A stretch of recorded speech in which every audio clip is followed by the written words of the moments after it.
Buonasera a tutti, benvenuti. Intanto un grazie agli amici di Progress del Sulcis che hanno organizzato questo incontro,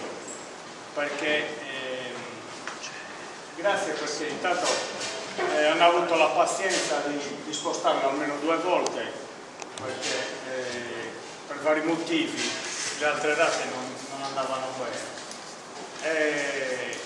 Nonostante tutto abbiamo perso per strada anche l'amico Roberto Carboni, che avrebbe dovuto raccontare l'esperienza di Sardegna Filiera Corta, però stamattina quando l'ho chiamato per venire qua non riusciva neanche a parlare da come stava male, quindi è riuscito a dirmi di salutarvi, che ci teneva tanto a essere qui stasera, e sicuramente ci sarà un'altra occasione, organizzeremo un altro incontro e lui parteciperà e vi presenterà il progetto di appunto Sardegna Filiera Corta, che è un progetto che punta appunto a fare consegna a domicilio della frutta e della verdura che viene prodotta in Sardegna.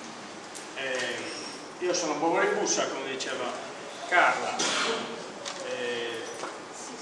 non sono un agronomo, ma sono un agricoltore anch'io come cristiano, e sono un agricoltore perché per me l'agricoltura è una parte della mia vita, nel senso che a un certo punto stavo studiando all'università a Sassari, studiavo scienze politiche e come tutti gli studenti vivevo di un'alimentazione abbastanza malsana e portata avanti al risparmio. Quindi ad esempio funzionava molto l'uso di quella verdura cosiddetta quarta gamma, quella che già a pezzettini nelle buche, avevamo l'idea che si risparmiasse così. Ci manca solo che si arrivi alla quinta gamma, cioè che ci danno la verdura già un po' masticata, la digeriamo meglio. E comunque all'università ho iniziato a ricordarmi quello che era il mio sogno di adolescente, cioè di voler fare una mia azienda agricola. Quindi mi sono laureato un po' perché lo volevo, un po' perché a casa, sapete, non so se anche in Sulcis funzionava così, però da noi se non ti lauri c'era questa idea che non eri nessuno, e allora per accontentare un po', per accontentare la famiglia, un po' per non sentire questo pressing, ho detto vabbè, mi laureo, Messi, minché si ne perde in questa storia. Mi sono laureato e sono tornato in campagna, in una campagna dove mio nonno un po' ci campava, mio padre invece, che ha fatto un altro lavoro, l'ha utilizzata per gli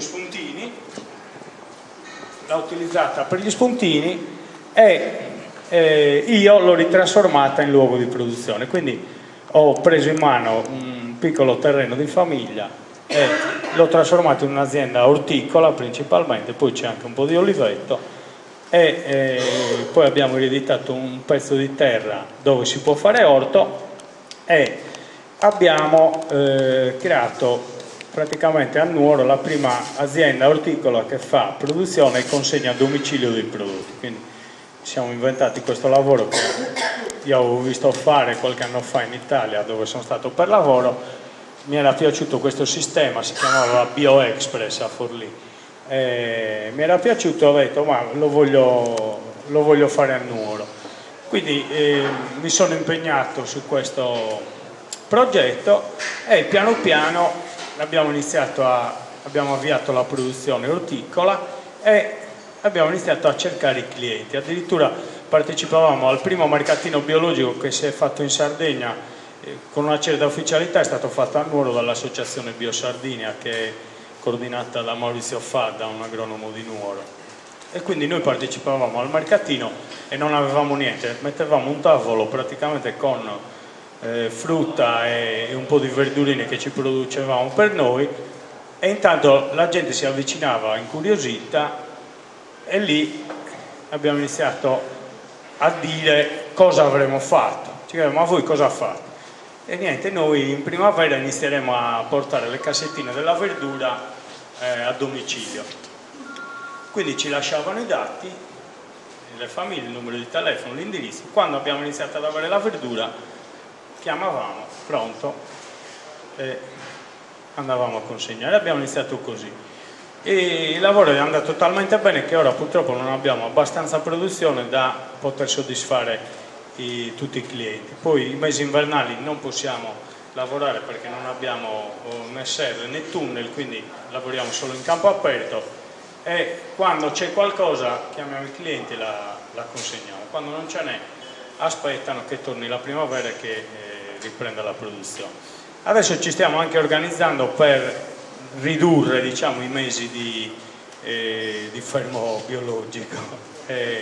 Stiamo cercando qualche soluzione innovativa.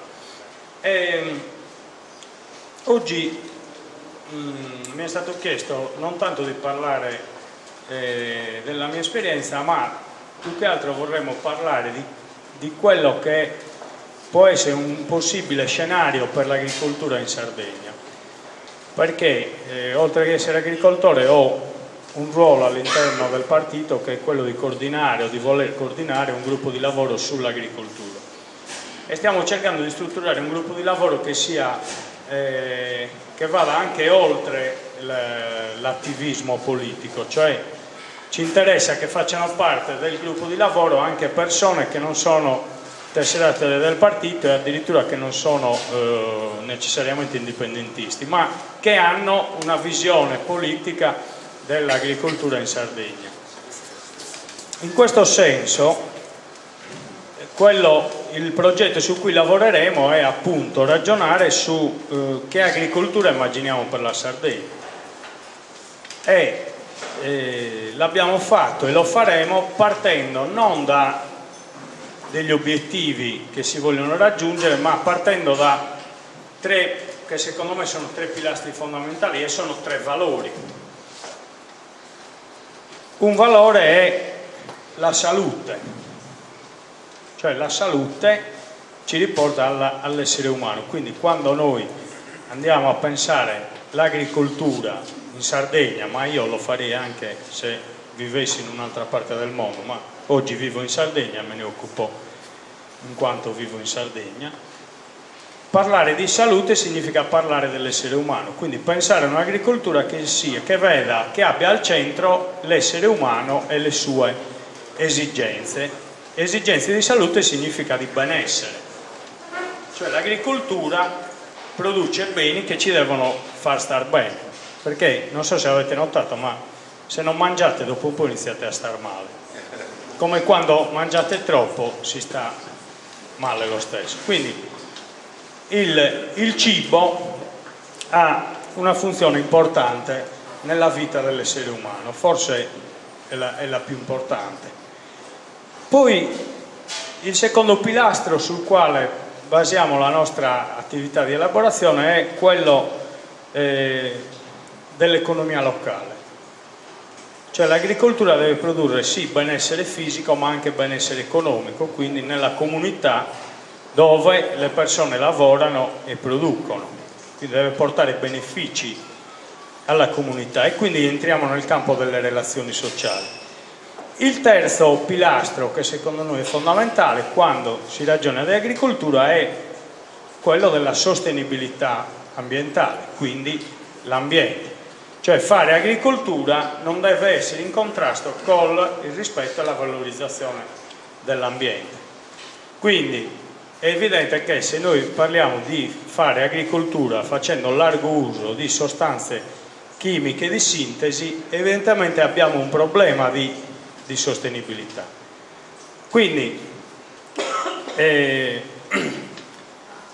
fatti salvi i principi, i valori sui quali intendiamo creare un progetto di agricoltura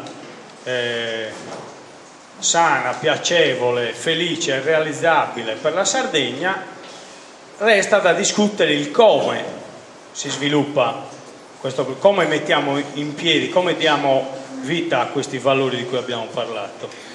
E il primo che mi viene in mente è il fatto che l'agricoltura, cioè produrre beni, produrre cibo, è un fatto culturale.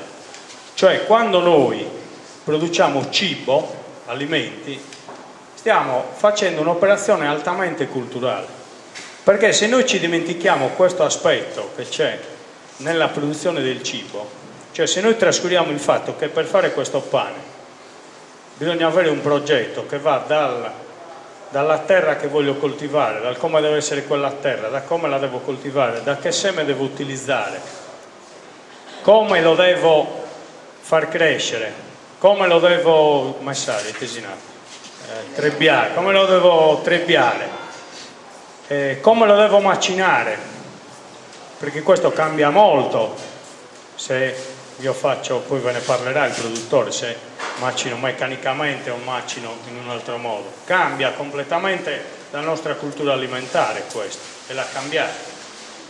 Come lo devo cuocere? Se uso il forno a legna, che legna devo utilizzare? Tutte queste cose nella nostra comunità locale erano ben note alle persone di una certa età. Cioè, quando si doveva fare il pane, ad esempio, ma parlo del pane perché ce l'ho qua, poi me lo mangio. Quando si parlava di fare il pane nella nostra comunità, non era incontrarsi per creare economia, ci si doveva incontrare per fare il pane. C'era un lungo ragionamento tra le signore del paese che lo dovevano fare, che dovevano incontrarsi, ci doveva essere la luna giusta, il lievito, chi lo porta, chi l'ha fatta sa madriche, di cui la famiglia, ma quella non funziona bene, ma siamo sicuri, facciamo quella. Cioè c'è tutto il ragionamento di la forma che doveva avere il pane o altri cibi. Se voi andate a notare in Sardegna, in qualsiasi parte della Sardegna, qualsiasi cosa si faccia da mangiare che è cibo ed è legato in qualche modo alla nostra storia, della nostra comunità, è fatto con una cura maniacale. Se vedete i dolci, mia madre fa dolci da oltre 50 anni, mia nonna le ha fatte prima di lei, le facevamo anche per venderli. C'è una cura maniacale per ogni singolo pezzo. Questo ci dà la dimensione di come l'agricoltura non era uno strumento per riempirci la pancia, ma era un qualcosa che ci riempiva la testa. A questo dobbiamo tornare. Il mio amico Fausto Fagioli, che ha la sua azienda a Forlì, lo racconta sempre, no? Noi dobbiamo riempire la testa delle persone, dobbiamo riempirci la testa col cibo, non la pancia. Invece oggi siamo in una fase in cui la tendenza è riempirci la pancia e soprattutto spendere pochi soldi, perché se spendiamo pochi soldi per riempirci la pancia abbiamo la pancia piena e ce ne rimangono per comprarci l'iPhone 5 e possiamo fare la fila di 3 giorni a aspettare di avere l'ultimo telefono uscito sul mercato. Qui evidentemente c'è un problema. Io non dico che uno deve rinunciare al telefono, per carità, però non è ragionevole, secondo me, che rinunciamo al nostro benessere e a questo fatto culturale importante che è il cibo, non lo possiamo mettere in coda alle nostre priorità. Cioè, dopo la nostra felicità ci deve essere probabilmente la felicità delle nostre persone più care e vicine, e poi le cose che mangio. Quindi su questo aspetto come si può intervenire? Bisogna intervenire facendo forme di educazione alimentare o di rieducazione anche collettiva, cioè incontri come questo servono per raccontarci esperienze positive che abbiamo fatto. Io ne ho fatto per conto mio, altri ne hanno fatto per conto proprio, ognuno di voi avrà fatto esperienze importanti con l'alimentazione sana, spero, e queste bisogna raccontarle e dirle, in modo che il fattore prezzo-spesa diventi secondario, perché io non posso andare a trattare il prezzo del pane di Umberto o della sua verdura o del mio olio. Non va bene, perché ci sono ragioni profonde che mi hanno portato a creare quel cibo.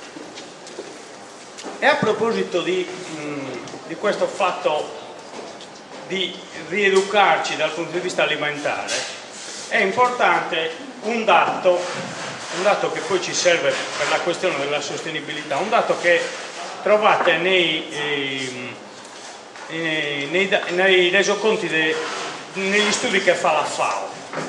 In uno studio fatto nel 2008 risulta che la produzione di carne,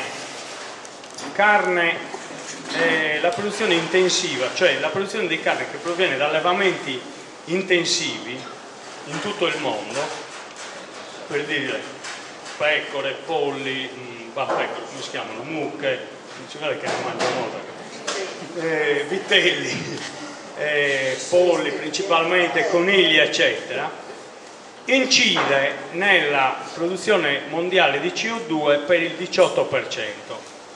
Cioè la produzione di carne con metodi intensivi è la seconda fonte di produzione di CO2 al mondo.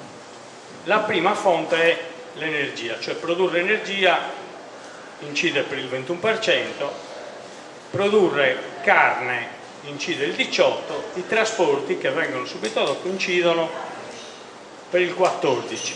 A volte si crede che i trasporti inquinano più gli allevamenti per fare carne. Anche qui ci sono dei dati storici confortanti, perché se voi chiedete a tutti quei centenari che abbiamo sparsi nella Sardegna, gli chiedete quante volte alla settimana consumavano carne e vi dicono forse 2-3 all'anno, 2-3 volte all'anno. Quindi oppure era qualcuno che viveva in zone particolari, oppure era carne rubata. C'erano anche i furti di bestiame in Sardegna, si racconta anche di queste storie, non li ho mai visti, però quando rubavano il bestiame per forza uno ogni tanto lo dovevano rubare, lo dovevano mangiare, nel trasferimento in qualche modo dovevano campare. Poi ci sono interventi che si possono fare, quindi abbiamo detto per la salute e per l'essere umano, interventi di educazione alimentare nelle scuole in tutte le occasioni possibili e immaginabili. Per l'economia locale sostenere quello di cui parleremo oggi, cioè i mercati locali, la filiera corta, fare in modo che ci si riappropri del territorio coltivandolo per fare prodotti da vendere in loco, perché più mettiamo prodotti in furgoni che devono viaggiare centinaia di chilometri, più stiamo creando problemi all'ambiente e qualcuno li deve pagare poi quelle esternalità negative. Quindi bisogna fare un ragionamento importante su che economia agricola vogliamo sostenere. L'economia che punta a esportare bottiglie di vino da 50 euro l'una perché ci sono dei ricchi giapponesi che comprerebbero il nostro vino perché è speciale, e poi i nostri pensionati che prendono 500 euro di pensione al mese devono comprare il tavernello e avvelenarsi e morire prima del tempo perché le nostre cantine stanno facendo le bottiglie di vino fighe per il giapponese ricco. Queste sono scelte economiche precise.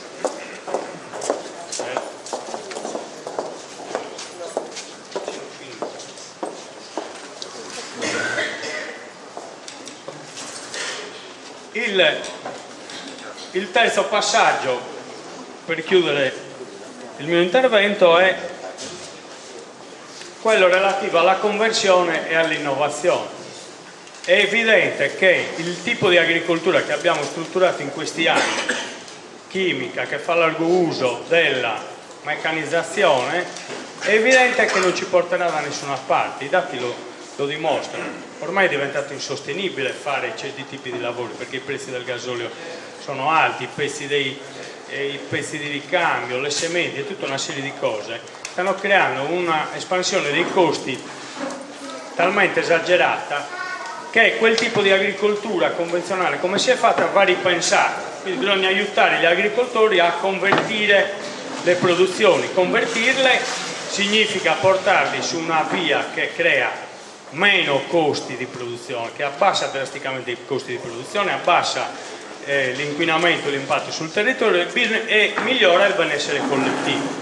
Quindi, per riepilogare e chiudere, noi abbiamo in mente di elaborare un progetto di agricoltura per la Sardegna e chi vuole partecipare ovviamente benvenuto chi ha idee e proposte, basate su questi 3 principi fondamentali, li ripeto, che sono la salute, quindi l'essere umano al centro di ogni processo agricolo, l'economia locale, quindi sostenere l'economia locale, e se abbiamo una sovrapproduzione di prodotto magari pensiamo anche di venderlo fuori, e soprattutto il terzo valore è quello della sostenibilità ambientale.